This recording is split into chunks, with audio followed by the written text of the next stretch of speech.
حضرت سیدنا امام حسین رضی اللہ تعالیٰ عنہ کی شہادت کے حوالہ سے یہ اجتماع ہے۔ امت مسلمہ کچھ آزمائشوں کا شکار ہے، کچھ ہمارے ذہن اس طرح کے ہو گئے، عام آدمی سے لے کر بڑے آدمی تک کہ کوئی بات بڑی جلدی ہمارا ذہن قبول ہی نہیں کرتا۔ کسی دوسرے کی طرف جانا یا کوئی اور بات کرنا یہ تو بڑی لمبی بات ہے، عام جو سادی باتیں ہیں وہ بھی ہمارے ذہن مشکل سے قبول کرتے ہیں، چونکہ شکوک اتنے ڈال دیے گئے ہیں، شک اتنا پیدا کر دیا گیا ہے، تفریق اتنی ہے، بدگمانی اتنی ہے، بری سوچ اتنی زیادہ ہے، بڑی مشکل ہے لوگوں کا کچھ چیزوں کو قبول کرنا۔ ہم لوگ جو ڈیوٹی کرتے رہتے ہیں تھوڑی تھوڑی، تو ہم اصل میں اذان دیتے ہیں، صرف اذان دیتے ہیں کہ چلو بتا دے لوگوں کو کہ نماز کا وقت ہو گیا ہے، باقی اس سے زیادہ ہم اپنی حیثیت نہیں سمجھتے۔ اذان دینا ذمہ داری ہے، تو اللہ تعالیٰ جب تک موقع دے گا اذان ہوتی رہے گی۔ کچھ لوگ صحابہ کے بارے میں کمزور جملے بولتے ہیں، غلط باتیں کرتے ہیں، کچھ اہل بیت نبوت کے بارے میں غلط باتیں کرتے ہیں، یہ صرف سنی ہے جو حق چار یار کا نعرہ بھی کھل کے لگاتا ہے، اور یہ نعرہ حیدری یا علی بھی کھل کے لگاتا ہے۔ یہ اللہ نے صرف ہمیں مقام، وہ الگ بات ہے کہ ہم لوگ سننے کو تیار نہیں، سمجھنے کو تیار نہیں کہ اللہ نے ہمیں مرتبہ کتنا عطا فرمایا ہے، یہ صرف ہماری۔ امام حسین کی شہادت کا کچھ تھوڑا سا پس منظر۔ شہادت ہمارے ہاں بیان ہوتی ہے اس انداز میں کہ لگتا ہے کہ کسی مظلوم بندے کو کسی نے پکڑا ہوا تھا تو وہ سارے اسے مار رہے تھے اور وہ منتیں کر رہا تھا کہ مجھے نہ مارو، اتنی ہائے ہائے کی جاتی ہے کہ محسوس ہوتا ہے کہ امام علی مقام بڑے پریشان تھے کہ کسی طریقے سے، اور ان کا خاندان بڑا تکلیف میں تھا کہ جلدی کہیں کربلا سے نکل جائیں۔ حالانکہ اس دھرتی پہ، اس کائنات پہ صبر، شجاعت، استقامت اور حوصلہ جس سے کائنات سیکھے گی وہ صرف امام حسین ہی ہے۔ اتنے بڑے صابر آدمی کے بارے میں اس طرح کا رویہ اختیار کرنا کہ وہ تو گویا اس طرح کر رہے تھے کہ بس کسی طریقے سے میری تو یہ امام حسین کی مظلومیت سنا کے لوگوں کو اس طرح کا کر دیا جاتا ہے، یہ انداز بتایا جاتا ہے کہ شاید واقعہ کربلا رونے دھونے کا نام ہے، حالانکہ بات یہ نہیں ہے۔ یزید کی لشکر جو امام حسین کے مقابلے میں آیا، امام حسین کے لشکر کی تعداد 72 تھی، تو یزید نے 22,000 آدمی، مجھے بتائیے 72 کا 22,000 سے کو مقابلہ ہوتا ہے؟ بولیے۔ عمر بن سعد نے پھر عبید اللہ ابن زیاد کو لکھا کہ 22,000 بندے تھوڑے ہیں، کچھ بندے زیادہ بھیج۔ تو عمر بن سعد کو عبید اللہ ابن زیاد کہنے لگے کہ تو پاگل تو نہیں ہو گیا، 72 کے لشکر کا 22,000 بھیجا، اور کتنا بھیجوں؟ تو اس نے کہا تمہیں یہ نہیں پتا یہ لوگ کون ہیں؟ یہ مولا علی شیر خدا کی اولاد ہے، ان میں ایک ایک شخص ایسا ہے جو 1,000 کے مقابلے میں لڑنا جانتا ہے۔ تو یہاں کمزوری دکھائی جاتی ہے، ہمارے بچے سمجھنے لگے ہیں کہ یہ شاید کوئی ایسی داستان ہے، اور اس طرح کا ماحول ٹی وی پہ میں دیکھ رہا تھا، اس طرح کا ماحول بنایا جاتا ہے جیسے کوئی خوف ہے، یعنی واقع کربلا کوئی ایسا واقعہ جسے دیکھ کے خوف طاری ہو جائے، بچے راتوں کو ڈرے، وہ اکیلے درخت دکھائے جا رہے ہیں اور تیر دکھائے جا رہے ہیں۔ او یار کیا قوم کی تربیت کر رہے ہیں؟ واقعہ کربلا حوصلے کا نام ہے، دلیری کا نام ہے۔ سنیں بات اصل میں کیا تھی، بڑے ٹھنڈے دماغ سے میری بات کو سمجھیے گا۔ حضرت مولا علی شیر خدا کے بعد مسلمانوں کے متفقہ امیر بنے تھے حضرت امیر معاویہ۔ انہیں امیر کس نے بنایا تھا؟ امام حسن نے، حضرت علی کے بڑے صاحبزادے۔ حضرت امام حسن نے ان سے صلح کی، انہیں خلافت دی، اور صحیح بخاری میں نبی پاک نے فرمایا تھا میرا بیٹا حسن سردار ہے، جب مسلمانوں کی جماعتوں میں لہو بہ جائے گا تو حسن ان کی صلح کرا دے گا۔ وہ صلح امام حسن نے کرائی، جناب امیر معاویہ امیر بن گئے۔ حضرت امیر معاویہ رضی اللہ تعالیٰ عنہ بڑا پیار کرتے تھے نبی پاک سے، بڑا احترام کرتے تھے حضور کے خاندان کا، ان کی جو اجتہادی خطائیں ہیں وہ اپنی جگہ پہ موجود ہیں، چونکہ امام حسن نے ان سے صلح کر لی، لہذا ہم بھی ان کے بارے میں کوئی جملہ کہنے کے مجاز، ہماری مجبوری امام حسن ہے، اس لیے کہ جسے امام حسن صحیح کہے پھر امام حسن کے ماننے والے کو اسے غلط نہیں کہنا چاہیے۔ حضرت امیر معاویہ رضی اللہ تعالیٰ عنہ کا جب وصال ہوا تو حضرت امام حسن پہلے ہی ان سے وصال کر گئے، آپ کو زہر دے دیا گیا، آپ شہید ہو گئے۔ امام حسین موجود تھے، تو یزید کے بارے میں لوگوں نے کہا جناب امیر معاویہ سے کہ یہ ٹھیک ہے، مناسب ہے، اور بہادر ہے، دلیر ہے. وہ جو ہوتے ہیں نا خوش آمدی ٹولہ، ہمارے ملک میں جو اچھی خوشامد کرے اسے اچھی وزارت ملتی ہے، اچھی وزارت اسے دیتے ہیں. جو ذرا صحیح بدتمیز بھی ہو اور صحیح وکالت کرنے والا اسے وزارت صحیح دیتے ہیں. تو حضرت امیر معاویہ کے گرد بھی کچھ ایسے لوگ تھے، انہوں نے آپ سے کہا کہ یزید کو نامزد کر دیں. تو آپ نے یزید کو بلایا، حوالہ مجھ سے دیکھ لیجئے گا، بلا کے فرمایا کہ 3 بندوں کے سامنے اپنی خلافت پیش کرنا، اگر وہ تجھے مان جائیں تو امیر بن جانا، نہ مانے تو چپ کر کے گھر بیٹھ جانا. وہ 3 بندے کون ہیں؟ جناب عبداللہ ابن عباس، حضرت عبداللہ بن زبیر اور امام حسین رضی اللہ تعالیٰ عنہ. یہ وصیت فرمائی جناب امیر معاویہ. ہوا یہ کہ یزید جب امیر بنا نا، 2-3 چیزیں ہوتی ہیں جب کسی بندے کو قابو کرنا ہوتا ہے، 2-3-4-5 چیزیں ایسی ہوتی ہیں جس سے بندہ قابو آتا ہے. تو اس نے بھی فوری طور پہ، یزید نے دیکھا میرے لیے مسئلہ کیا بن سکتا ہے. ولید بن عتبہ اس وقت مدینے کا گورنر تھا. یزید نے اس کو خط لکھا کہ امیر عرب کا رواج آج بھی ہے کہ جب تک نئے خلیفہ کی بیعت نہیں ہو جاتی پرانے کے انتقال کی خبر ہی نہیں دیتے، اس کو رکھے رکھتے ہیں. یہ ان کا طریقہ ہے. وہ کہتے ہیں کہ ولی عہد اچھی طرح قبضہ کر لے پھر بتائیں گے. حضرت امیر معاویہ کا وصال ہو گیا، بتایا نہیں. یزید نے اب کیا کیا، چونکہ بڑا چلاک آدمی تھا، بڑا شاطر تھا، بڑا تیز تھا، بڑا عجیب اس کا مزاج تھا. یہ چلاک لوگ زندگی میں ہمیشہ دھوکہ کھاتے ہیں، چلاکیاں انسان کو گراتی ہیں اور اتنا منہ چھیل جاتا ہے کہ منہ پہچانا ہی نہیں جاتا. بندہ اپنے آپ کو رب رسول کے حوالے کر دے تو اللہ بڑی بہترین جزائیں عطا کرتا ہے. یہ لوگ تیزی دکھاتے ہیں بعض. تو یزید بھی تیزی دکھانے والا تھا. اس نے ولید کو خط لکھا کہنے لگا کہ فوری طور پہ عبداللہ ابن عباس کو بلاؤ اور اسے کہو میری بیعت کریں. یہ جو بیعت ہوتی تھی نا، یہ بھی سن لے کیا ہوتی تھی. یہ بیعت حلف ہوتا تھا، حلف کہ میں اللہ رسول کے نام پہ حلف دیتا ہوں کہ میں یزید کی اطاعت کروں گا، میں اس کے خلاف کوئی بغاوت نہیں کروں گا. کوئی یہ بیعت لوگ سمجھتے ہیں کہ بس ہاتھ پکڑنے کا نام بیعت تھا. اس بیعت کا متبادل جمہوری ملکوں کے اندر ووٹ آیا ہے، اس کا متبادل لفظ. تو کہا بیعت کرے. حضرت عبداللہ ابن عباس کو بھی بلاؤ، عبداللہ بن زبیر کو بھی بلاؤ، امام حسین کو بھی بلاؤ. امام حسین آدھی رات کے وقت بیٹھے تھے مسجد نبوی میں، چونکہ 5 نمازوں کی آپ امامت کرتے تھے. ہن اللہ خیر کرے جڑا نماز پڑھائے ہو مولوی تو جڑا ٹل پائے ہو پیر، جڑا مہینہ نہ نہائے چھوٹا پیر تو جڑا 6 مہینے نہ نہائے ہو بڑا پیر. کہتے بابا پہنچے ہیں، کڑے چھڑے جو پہن لیے.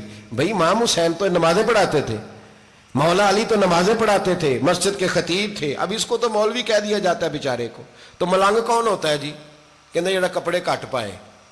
کیا تماشا ہے، قوم جدھر دل کرتا ہے نکل جاتی ہے. امام حسین نماز پڑھا کے عشاء کی بیٹھے تھے جناب عبداللہ بن زبیر. عبداللہ بن زبیر کون تھے؟ یہ نبی پاک صلی اللہ علیہ وسلم پھپھی کے پوتے تھے اور جناب صدیق اکبر کے نواسے تھے. حضرت عبداللہ بن زبیر اور جناب زبیر بن عوام عشرہ مبشرہ صحابی ہیں، ان کے بیٹے تھے. بہت زیرک آدمی تھے. یہ بھی امام حسین کے پاس بیٹھے تھے. عبداللہ ابن عباس بھی تھے جو حضور کے چچا کے بیٹے ہیں، اس امت کے پہلے مفسر ہیں قرآن پاک. یہ لوگ بیٹھے تھے. تو ولید نے ایک بندہ بھیجا، اس نے آ کے کہا جناب آپ کو گورنر صاحب نے بلایا ہے. تو عبداللہ بن زبیر کہنے لگے حسین اس وقت بلانے کی بات سمجھ میں نہیں آئی. تو امام حسین بڑے بصیرت والے تھے، اللہ نے بصیرت دی تھی.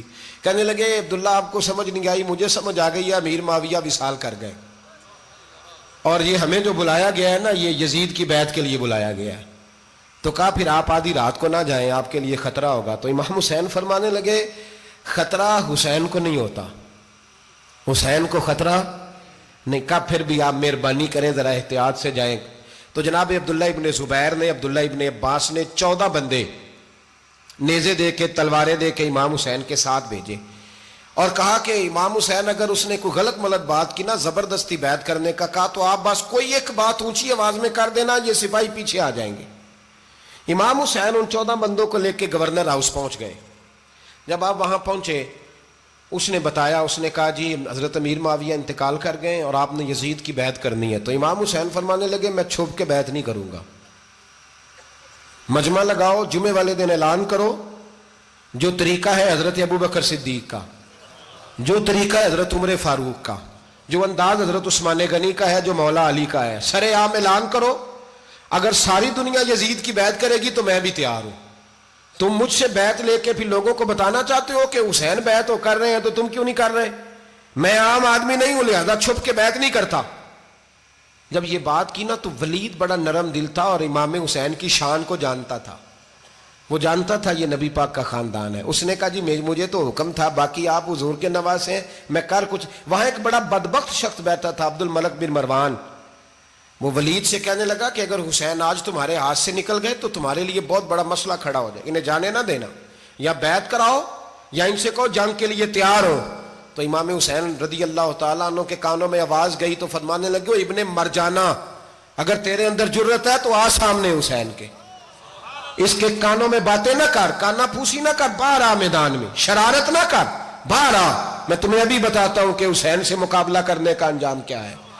یہ کہہ کہ امام حسین باہر نکلے، اپنے بھائی محمد بن انفیہ کو بلایا، عبداللہ بن زبیر، عبداللہ ابن عباس، ڈھیر سارے لوگ اکٹھے ہو گئے. فرمایا یہ معاملہ ہے، اب کیا کرنا ہے.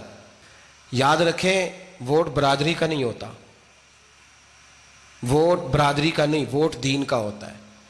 جو بندہ دین کے، ملت کے، مذہب کے معیار پہ پورا نہ ہوتے اسے حکمت کے تحت بھی ووٹ دینا جائز. ہاں یہ بات سچی ہے تو بہرحال سچی ہے، یہ یاد رکھ لے. ہمارے ووٹ سے کوئی ایم این اے، ایم پی اے جتنے ظلم کرے گا، ووٹ دینے والا اس کے ظلم میں شریک ہوگا، بالکل 100%. یہ لکھ لیں بات. ہم اس وقت بڑی جلدی، پتہ نہیں ہمیں کیا مسئلہ ہو جاتا ہے، اتنا اتنی مصیبت انہیں نہیں بنی ہوتی، نہیں یہاں بنی ہوتی ہے. خدا کا خوف کریں.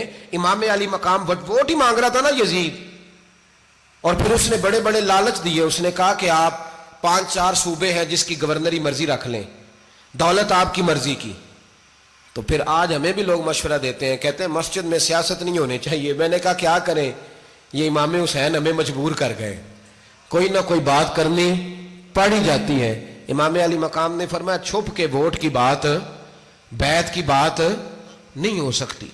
آپ نے جا کے لوگوں سے مشورہ کیا تو وہ کہنے لگے حضور وقت ابھی مناسب نہیں ہے، آپ اس طرح کریں یہاں رکے، ہم مکے سے، عراق سے، کوفے سے لوگوں کو بلاتے ہیں، یہاں ایک بڑی مجلس مشاورت قائم کرتے ہیں.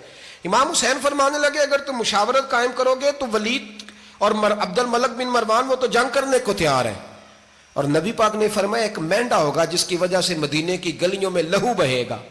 فرمانے لگے میں وہ بکرا، وہ مینڈا نہیں بننا چاہتا. کہا پھر آپ کیا کریں گے؟ تو امام حسین رو پڑے، فرمانے لگے میں مدینہ چھوڑ جاؤں گا لیکن مدینے کی حرمت پامال نہیں ہونے دوں گا. امام علی مقام آدھی رات کے وقت نکلے. سیدہ فاطمہ کا دروازہ ایک اس دن تھا جس دن حضرت مولا علی کوفے چلے گئے تھے، اور دوبارہ آج تالا لگا جب امام حسین نکلے. آپ جنت البقیع کے پیچھے کھڑے ہو کے حضور کا روضہ دیکھنے لگے. اس وقت گنبد تو نہیں ہوتا تھا، روضہ دیکھنے لگے. نانا تیرے کرم کے خزینے کی خیر ہو، میں جا رہا ہوں تیرے مدینے کی خیر ہو. سارا خاندان لے گئے، مکے تشریف لے گئے. حج کے ایام قریب آنے والے تھے. امام حسین نے وہاں لوگوں سے باتیں کی. جب امام حسین وہاں سے پہنچے تو کوفے سے خط آنے لگے. کوفہ حضرت علی کا دارالخلافہ تھا، وہاں آپ کے محبین، پیار کرنے والے ڈھیروں تھے. انہیں خط لکھے کہ حضور آپ چپ کر کے بیٹھے ہوئے ہیں اور ہمارے اوپر یزید مسلط ہو گیا ہے. آپ اگر میدان میں نہیں نکلیں گے، آپ نہیں آئیں گے تو ہم اللہ کی بارگاہ میں شکوہ کریں گے کہ کوئی ہماری کمان کرنے کو تیار ہی نہیں ہوا. اور وہ خط 1 2 3 نہیں آئے، وہ خط اتنے تھے کہ 3 بوریوں میں بھرے تھے امام حسین نے، 3 بوریوں میں. اب مجبوری ہو جاتی ہے، حق کے لیے کئی دفعہ بات کرنا مجبوری ہوتی ہے. اگر نہیں کرے گا تو پھر اس کو بھی قبر میں جواب دینا پڑے گا. امام علی مقام رضی اللہ تعالیٰ عنہ نے مکے میں اب لوگوں کو جمع کیا مشورے کے لیے. ہر بندے نے کہا حضور وہ بلا تو رہے ہیں پر اپنے وعدوں کے پکے. بڑے کم لوگ ہوتے ہیں، بڑے کم لوگ، جسے زندگی ہو پیاری وہ یہیں سے لوٹ جائے. میرے قافلے میں شامل کوئی کم ظرف نہیں ہے. بڑے کم لوگ ہوتے ہیں جو ارادوں کے، وعدوں کے، ہمیشہ ساتھ چلنے کے پکے ہوتے ہیں. ورنہ بڑے لوگوں کو گرمی لگنے لگتی ہے، بڑے لوگوں کی مشکلات آتی ہیں، بڑے لوگ ایسے ہوتے ہیں جن کی مجبوریاں بن جاتی. کہا حضور وہ پکے نہیں، آپ نہ جائیں. ہر بندے نے کہا حالات ٹھیک نہیں، حالات گراؤنڈ ریالٹی صحیح نہیں. یہی مشورہ آج بھی ہر بندہ دیتا ہے، ابھی حالات نہیں. اتنے خراب حالات کبھی نہیں ہوئے تھے جتنے امام حسین کے دور میں تھے. لیکن فرمایا میں دین کے خلاف غلط حکمران کو مسلط ہونے کی اجازت غلط حکمران کو مسلط ہونے کی اجازت مزاحمت کروں گا، مخالفت کروں گا۔ امام کہنے لگے کوئی بات نہیں، وہ میرے ساتھ چلے نہ چلے لیکن میں کوفے جاؤں گا، وہ لوگ میرے ساتھ کھڑا ہونے کو تیار ہے تو وہ جھوٹ ہے یا سچ ہے پر میں چلوں گا۔ جب امام علی مقام نے اصرار فرمایا تو جو آپ کے قریبی صحابہ کرام کی اولادیں تھی ساری، یہ بھی اب بیماری ہے، کچھ لوگ کہتے ہیں جی صحابہ نہیں ساتھ چلے، تو میں کہتا ہوں اہل بیت نبوت کے تو کل افراد 21 تھے، تو 72 میں باقی اولادیں کس کی تھیں؟ وہ ساری صحابہ کی اولادیں تھیں، وہ سارے۔ پتہ نہیں کیوں اس طرح کا فلسفہ بیان کیا جاتا ہے جس میں حالات خراب ہو۔ حضرت سیدنا امام علی مقام کو جب بہت زیادہ کہا گیا نا تو امام حسین رضی اللہ تعالیٰ انہوں نے فرمایا چلو میں ایک کام کرتا ہوں، مسلم بن عقیل کو بھیجتا ہوں، حضرت علی کے بھتیجے ہیں، امام حسین رضی اللہ تعالیٰ عنہ کے چچا کے بیٹے ہیں، حضرت عقیل کے صاحبزادے مسلم بن عقیل بڑے سمجھدار آدمی تھے، معاملہ فہم تھے، بڑے جری تھے، اتنا زبردست مشورہ کم لوگ دیتے ہیں جتنا حضرت مسلم بن عقیل دیتے تھے۔ ان کو بھیجا گیا کوفے۔ اب اس میں بڑی تفصیل ہے، وہ اپنے 2 بچے بھی لے گئے۔ جب وہ کوفے پہنچے نا تو کوفے پر جناب نعمان بن بشیر کی حکومت تھی، آپ گورنر تھے اور اہل بیت سے بڑی عقیدت رکھنے والے، نرم رویہ۔ عبید اللہ ابن زیاد کوفے کا گورنر نہیں تھا، یہ کسی اور علاقے کا تھا۔ جب آپ وہاں پہنچے تو نعمان بن بشیر نے دیکھا کہ حضرت مسلم بن عقیل آئے ہیں تو لوگ دوڑے ان کی بیعت کرنے، بھاگے، اتنے لوگ جمع ہوئے کہ ایک دن میں 17,000 آدمی نے بیعت کر لی۔ تو تم پتہ ہے نا جڑا الیکشن لڑنا ہوتا ہے راتی جیت کے سوندا ہے، وہ فاتح ہوتا ہے، ہر روز جیتتا ہے، پتہ اسی دن چلتا ہے جس دن الیکشن کا ریزلٹ اناؤنس ہوتا ہے۔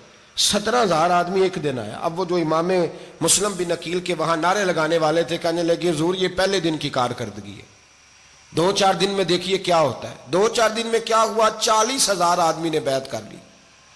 اب وہ 40,000 بندہ تیار ہو گیا۔ ادھر سے جو یزید کے وفادار تھے انہوں نے خط لکھا یزید کو کہ تو نے بڑا نرم آدمی گورنر بنایا ہے اور 40,000 بندہ چلا گیا حسین کی طرف، اگر ایک دن مسلم بن عقیل اور رہے تو جو تمہارا گورنر بیٹھے ہیں نا جناب نعمان بن بشیر، ان کو گورنر ہاؤس سے نکال کے مسلم بن عقیل قبضہ کر لیں گے، تو چپ کر کے بیٹھا ہے۔ یزید بڑا تیز تھا، اس نے ایک آدمی گھوڑے پہ دوڑایا۔ عبید اللہ ابن زیاد ایک اور علاقے کا گورنر تھا پر بڑا ظالم سا بدماش تھا، بڑا سخت گیر آدمی تھا۔ اس کو کہا کہ تو پہلے ایک صوبے کا گورنر ہے، جا تجھے دوسرا صوبہ بھی دیا۔ اس طرح کار فوری طور پہ کوفے پہنچ اور جا کے مسلم بن عقیل کو گرفتار کر، جو آدمی ان کا ساتھ پھر بھی دے اسے قتل کر دے۔ اس نے کیا کیا؟ وہ آدھی رات کو آیا، منہ چھپایا، جبہ پہنا، لوگ سمجھے امام حسین آ گئے۔ بہت سارے لوگوں نے اس کے نعرے بھی لگائے۔ وہ چپکے سے داخل ہوا اندر، اور چپکے سے داخل ہو کے اس نے سب سے پہلا کام یہ کیا کہ نعمان بن بشیر رضی اللہ عنہ کو معزول کیا، کوفے کے گورنر ہاؤس پہ قبضہ کیا۔ پھر اس نے اسی وقت سوئے ہوئے سرکردہ لوگ، جس طرح ایک گاؤں کا چودھری دوسرے کا محلے میں قبیلوں کے جو لوگ تھے چودھریوں کو بلایا، کچھ کو سزائیں دیں، کچھ کو سخت کہا، کچھ کو ان کے عیب گنوائے کہ وہ تمہارا فلانا مسئلہ پھر خراب کر دوں گا، بلیک میل کیا۔ صبح ہونے تک حالات اگر تم نے میرے قابو میں نہ کیے تو یاد رکھنا بڑا مشکل ہوتا ہے حق پہ کھڑا ہونا، بڑی چیزیں لوگوں کو یاد آتی ہیں، اللہ جانتا ہے۔ پہلے کچھ ہوتا ہے، بعد میں معاملہ کچھ ہوتا ہے۔ حضرت مسلم بن عقیل کے ساتھ جس دن عبید اللہ ابن زیاد آیا 40,000 کا لشکر تھا۔ اگلے دن صبح ہوئی، اگلے دن تو یہ حال ہو گیا کہ آپ جب کوفے کی جامع مسجد میں ظہر کی نماز کے لیے گئے تو 5-7 ہزار آدمی نماز پڑھنے آیا، اور جب مغرب کا وقت آیا تو لوگوں نے چند ہزار لوگ رہ گئے، نماز کی نیت باندھی۔ ایک مسئلہ بھی سمجھ میں آئے گا، لوگوں نے نماز کی نیت باندھی تو حضرت مسلم بن عقیل امامت کر رہے ہیں، ہاتھ باندھے ہوئے ہیں، تو بہت سارے لوگوں نے پیچھے ہاتھ چھوڑ دیے۔ ایک بندے نے دوسرے سے پوچھا وہ ہاتھ کیوں نہیں باندھتے؟ کہنے لگے اگر عبید اللہ ابن زیاد کے کسی بندے نے دیکھ لیا نا تو ہم اسے کہیں گے ہم تو نماز پڑھ ہی نہیں رہے تھے، ویسے ہی کھڑے تھے، ہاتھ ہی نہیں باندھے سرے سے۔ جب نماز کی امامت باندھی تو 10-11 صفیں تھیں۔ جب مسلم بن عقیل رضی اللہ تعالیٰ نے سلام پھیرا تو پیچھے بندہ ہی کوئی نہیں تھا۔ حضرت مسلم بن عقیل کو گرفتار کیا گیا۔ عرب کا رواج تھا دشمن کو سخت سزا دیں تاکہ باعث عبرت بنے۔ بہت اونچا